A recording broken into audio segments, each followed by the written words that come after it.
Bonjour les amis, j'espère que vous allez bien. Ce mois-ci, j'ai à cœur de démarrer toute une nouvelle série qui durera quelques semaines sur la nature de Dieu révélée par Jésus. Pourquoi? Parce que j'ai la conviction profonde que ce monde a hâte de voir Jésus, en vous et moi. Ces derniers temps, beaucoup de messages sont focalisés sur ce que vous pourrez recevoir de la part du Seigneur.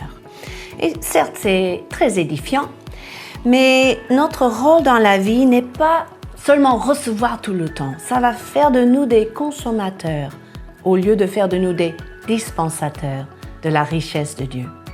Donc, j'ai à cœur de regarder avec vous comment voir, comment connaître la nature de Jésus et surtout comment lui ressembler pour que nos vies reflètent qui est Jésus pour ce monde perdu. Alors, une petite série sur ce thème-là va nous inspirer, va nous encourager, je crois, mais je prie surtout que le voile soit ôté pour que vous puissiez voir Jésus. Vous savez, beaucoup de monde a hâte de voir Jésus.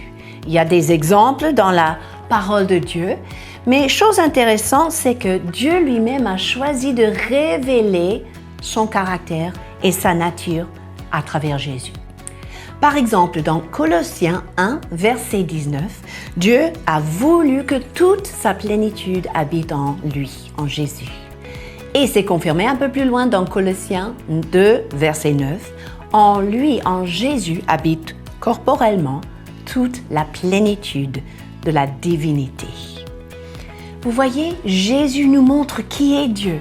Jésus révèle le seul vrai Dieu à ce monde perdu. Il n'y a pas plusieurs choix, pas plusieurs options, pas plusieurs manières d'atteindre Dieu, de connaître Dieu.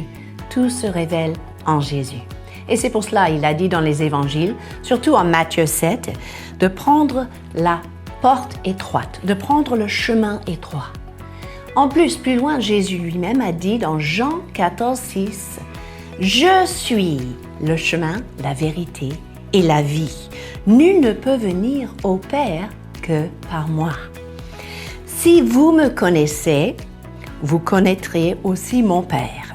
Et dès maintenant, vous le connaissez et vous l'avez vu. » Il annonce à ses disciples, « Vous avez vu Dieu quand vous m'avez vu. » Et plus loin, dans verset 9, il confirme, « Celui qui m'a vu a vu le Père. » L'apôtre Paul a complété cette pensée en Éphésiens, chapitre 5, versets 1 à 2, où il a dit aux chrétiens, « Devenez donc des imitateurs de Dieu comme les enfants bien-aimés et marchez dans la charité à l'exemple de Christ. » Qu'est-ce que cela veut dire, mes amis?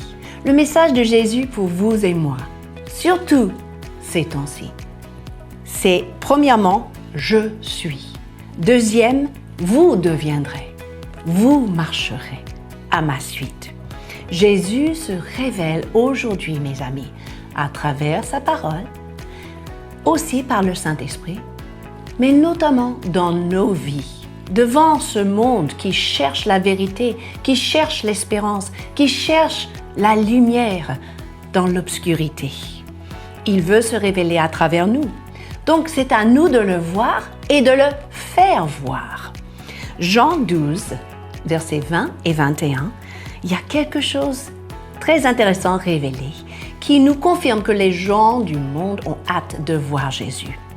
Là, Jésus se trouve à Béthanie, peu après la résurrection de Lazare et juste avant la fête de la Pâque. Et voici ce que la Bible dit. Quelques Grecs, de nombre de ceux qui étaient montés pour adorer pendant la fête, s'adressèrent à Philippe de Bethsaïda et lui dirent avec instance, « Seigneur, nous voudrions voir Jésus. » J'entends le cœur de toute une génération qui dit, « Je veux voir Jésus. Je veux rencontrer Jésus.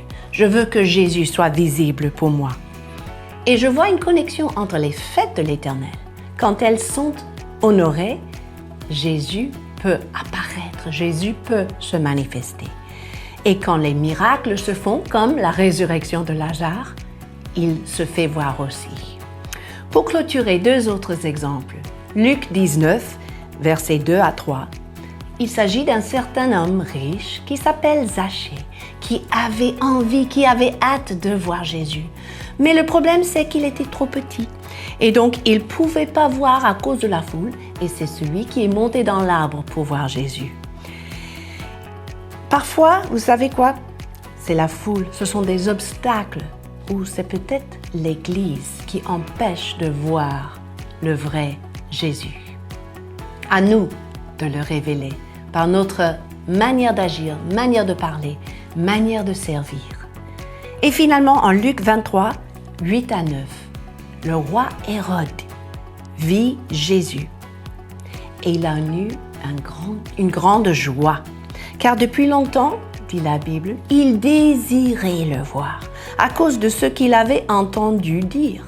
Vous savez, il y a des gens dans votre entourage, ils ont entendu dire, ils ont entendu parler de Jésus et maintenant, ils ont hâte de le voir aussi.